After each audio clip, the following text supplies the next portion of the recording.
So I'm just starting to realize how important Joe Rogan actually is to like public discourse. Cause everyone tends to follow within their own circles. Like of course the left and the right and the various divisions of the left and right, like Republicans, like establishment Republicans, and like the new classical liberal movement. All these people tend to follow within their own circles, and once you hear about one or two people and you start listening to one of their shows, you start hearing about everyone else within that circle. And sometimes you'll hear about like some big names, like everyone on the right at this point has pretty much heard of the Young Turks because of all like the videos of the videos right wingers make debunking them and making fun of them.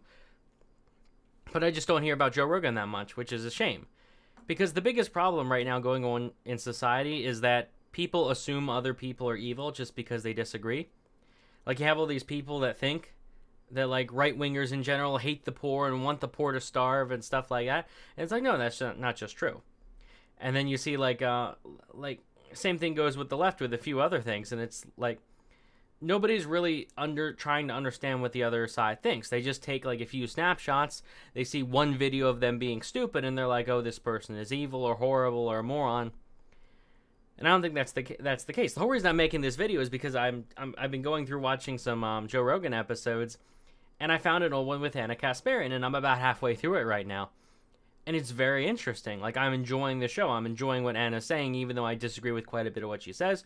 She seems like a very nice person, which completely goes against tons of other videos I have seen. Like, they're not talking about her, but direct clips of her being absolutely ridiculous. So I think that's actually, it's very important to take the time to see what other people believe, like actually believe in a long-form conversation. And that's why I think Joe Rogan is so important. So homework for everyone that ends up watching this: find someone you dislike. Like, find Joe Rogan's done, this is what, episode 1152 was his most recent one. Over 1,000 episodes. Find someone that you disagree with. Find a public figure that you don't like, and see if he's talked with them. Like, type it in and start listening to it. It's very interesting. Because what I like about Joe Rogan is he's not like a total yes man. He pushes back, but he's very nice. He's very polite. He has great like he knows what he's talking about on a lot of issues. You can tell he knows so many people that like you can tell he's heard a lot of the different arguments like that. He can understand where people are coming from, which is fantastic. But yeah, I've very much enjoyed watching just a ton of different videos on Joe Rogan's channel with people I disagree with. And it's like, wow, these people aren't actually terrible. I mean, I never thought they were really evil to begin with. I just thought they were wrong, or they were incredibly biased and they don't understand the opposition, which for the most part is still true, especially for someone like Anna. But it's so valuable. It is so incredibly valuable for someone to do what Joe Rogan's doing and talk to just anyone that's willing to talk to him, basically. And as far as I can tell, if someone's not willing to talk with Joe Rogan because they think Joe Rogan's a terrible person, now obviously there's a million other reasons they might not want to talk to him. But if they don't talk to him because they think he's a terrible person, it's like, well, I can kind of, for the most part, dismiss that person, because I know that someone that thinks Joe Rogan's a terrible person and would never go on a show for that reason, probably it doesn't like reach across the aisle, probably doesn't really listen to opposing views. But no, it's very great. Like, I just watched a clip of him with Dave Rubin on, and I really like Dave Rubin. Dave Rubin was going after the Young Turks, and of course, Joe Rogan's like agreeing with him for the most part. But he's defending Cenk the whole time. He's defending Cenk. He's like, yeah, he's a very nice guy. I very much enjoyed talking to him. There's a few episodes with Cenk. Watch those. Those are good.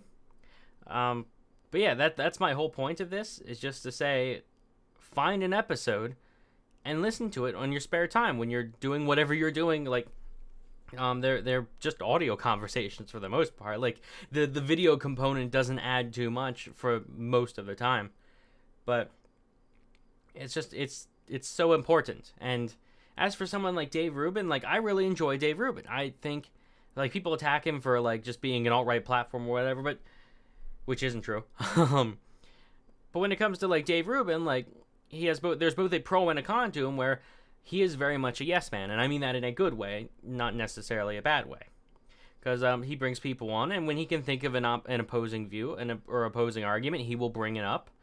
But for the most part, like the people he talks to have relatively similar views. I don't know why. I'm assuming it's because like when you network with people, that's just who you figure out. Like you tend to learn about more people that agree with you than disagree with you.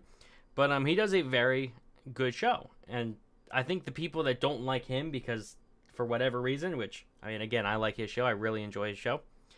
For people that don't like him, try Joe Rogan instead, because Joe Rogan does the same general concept, but it's with a wider variety of people. Where Dave Rubin talks about ideas more, Joe Rogan will talk about pretty much anything. Like he has an MMA show if you're into that. He talks to all kinds of like he talks to political activists, he talks to writers, he talks to like wrestlers, he talks to musicians, he talks to so many different types of people. Like any kind of celebrity he'll talk to, and it's fantastic to really hear a long form conversation like that. It's really interesting.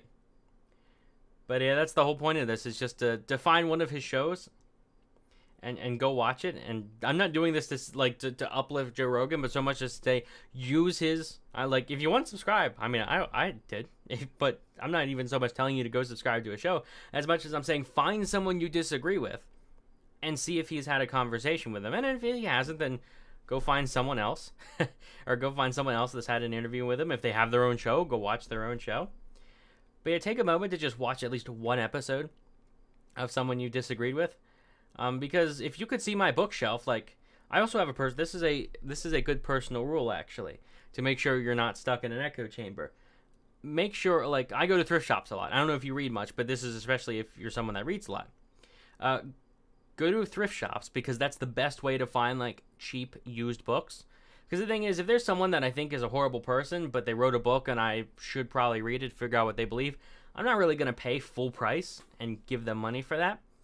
But what I will do is when I explore thrift shops, if I see a name that I recognize, no matter what the book's about, I'll buy it, because usually they're like $1 a book. And most of the time I'll walk out with a whole stack like that I can barely carry. I just did that like a month ago with all kinds of different books. And my personal rule is to make sure that the person at the cash register can't figure out what I believe. Not that they care, but it's not for them. It's more for me. Just like if they were to like press you on it and say, "Oh, you're one of these types of people," make sure they can't do that. Again, I'm not saying like their opinion matters at all. I'm just saying if they were to care, or if you were to care about what they think, try to make that a goal. Like to come up with a stack of books where they cannot guess. Like for every like if you buy an Ann Coulter book, pick up if you buy an Ann Coulter book, pick up a Michael Moore book as well. I've done that before, but just try to even it out like that. I think that's very important, because again, the whole point of this is just to say these types of people are very important. Talking to people you disagree with is very important, because you have groups like Antifa where I can't really label them as evil because they're just morons. Like I can label them as evil because they do immoral things like beat up innocent people, but then it's mostly because they're just morons. They've never actually like looked at the people they're attacking. They're just like they're trying to do the just thing without actually doing the putting effort into figuring out who they're attacking. But that's how you get groups like Antifa. You just have people that are stuck in their own echo chamber, and they've never actually read something or seen something by the people they claim to attack, the people that they claim are evil. Because just about everyone in this world wants a better place. Again, just about. There's some exceptions. But just about everyone in this world wants a better place. So, there you go. Like, start figuring out who these people are. And how people will be dishonest. You'll find all kinds of people that are directly dishonest. But it's like they somehow find a way to justify it in their brain. Like nobody, like I say, with very few exceptions, but for the most part, just about everyone in their head is thinking, I'm a good person. And if they don't think they're a good person, then they're worried by that. They're trying to change that. But just about everyone, even the most corrupt people, with some exceptions again, hashtag not all, think they're good people, or they're trying to be good people. And the thing is, when it comes to people like that are just stuck in their own echo chamber, they're doing what they think is right, but they're not putting in the effort to really figuring out what their opponents actually believe. They're just assuming everything they hear is true and going from there. So that's what you got to do. Just find someone. Just pick someone at random. And sometime over the next week, there you go, you have a week. as a timeline. Just find someone over the next week that you really disagree with, type it into Joe Rogan, see if if he's had a conversation, and if he hasn't, just type it into Google, type it into YouTube, find a video of something they're saying that's by their own source. So again, if you want to see, because Don Lemon's in the news, if you want to see what Don Lemon thinks, I don't think he was on Joe Rogan. I'm pretty sure he wasn't.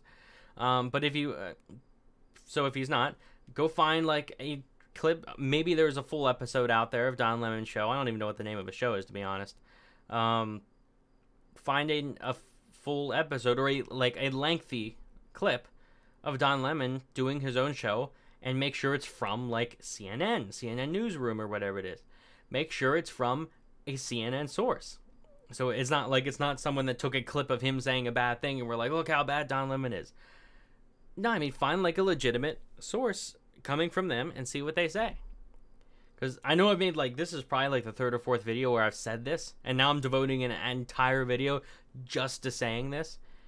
But it's something that keeps going through my mind over and over and over again. It's like, I read so much stuff by people that I think are totally wrong. Like something, I've been reading a lot of right-winger books lately.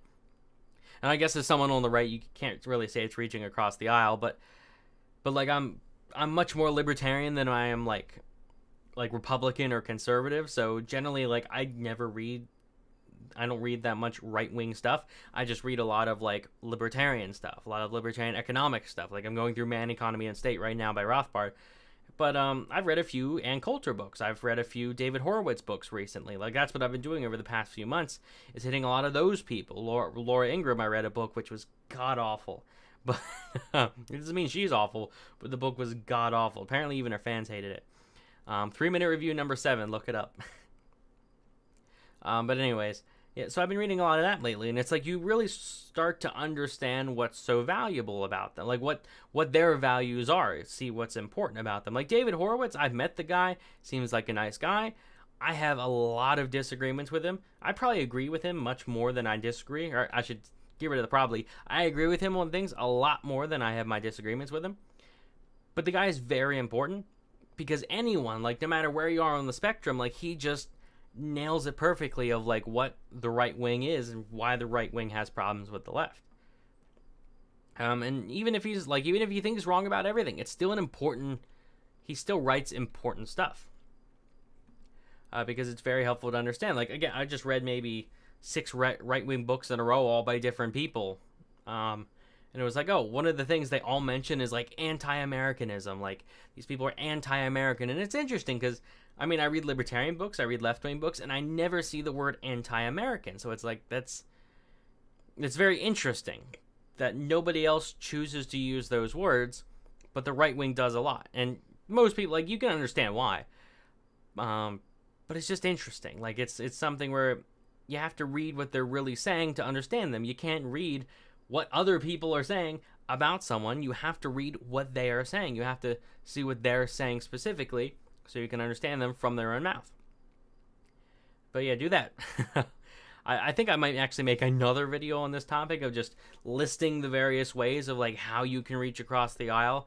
So much as like, not even that, so much as how you can become more informed on people you disagree with. I might do a video on that, just like a short, concise like list of do this, do this, do this, do this.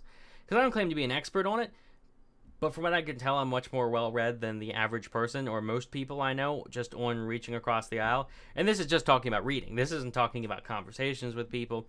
This is talking just reading, because I know plenty of other people that, like, they talk to lefty people more than me. Though, my best friend claims to be a socialist. I don't know if he still considers himself one, but when we were in high school, like, he was a self-identified socialist, and we're best friends. So it's like, I don't I don't let that affect things. I know I mentioned that in a previous video, so sorry if I'm repeating myself and you watched the previous one.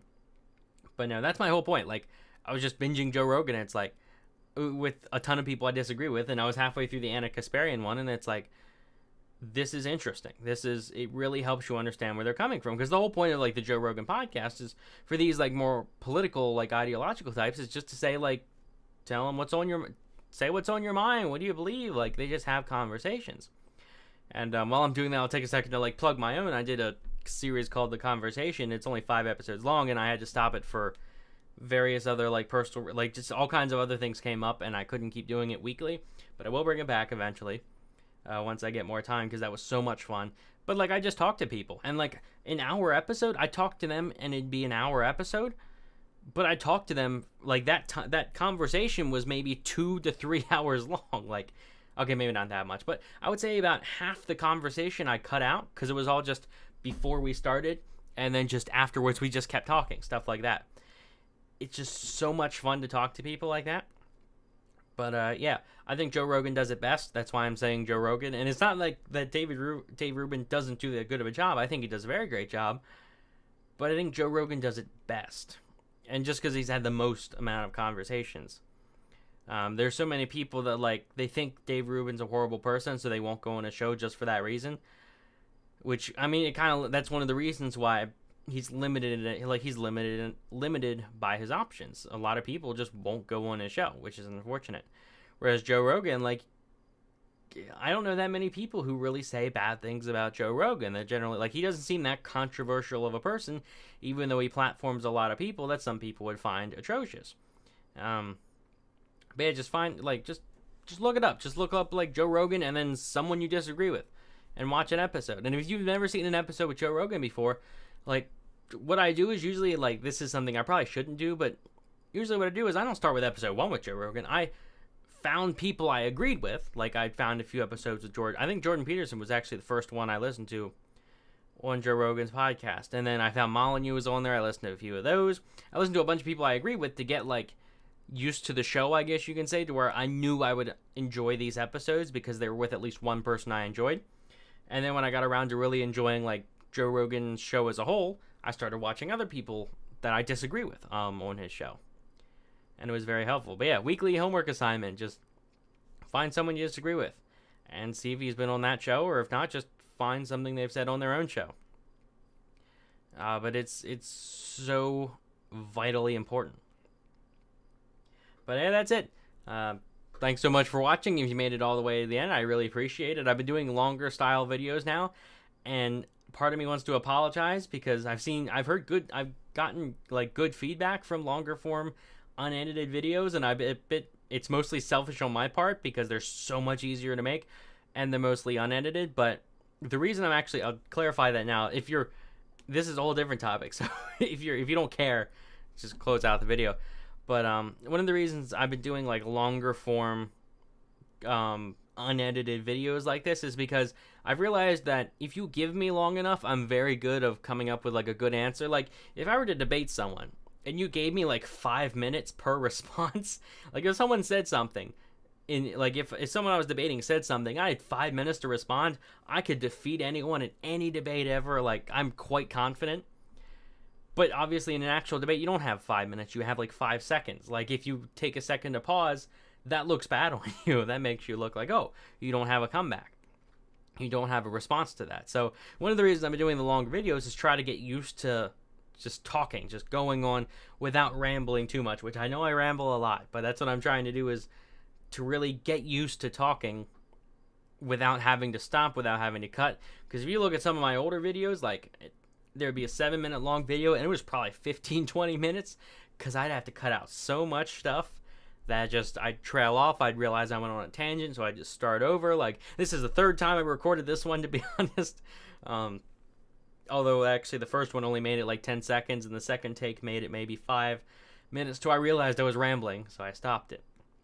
But no, that's the whole point. Like that's why I'm doing these longer form unedited ones, is so I can actually like get better at talking directly without stopping and not tangenting too much, which I know I tangent too much. That's why I'm practicing.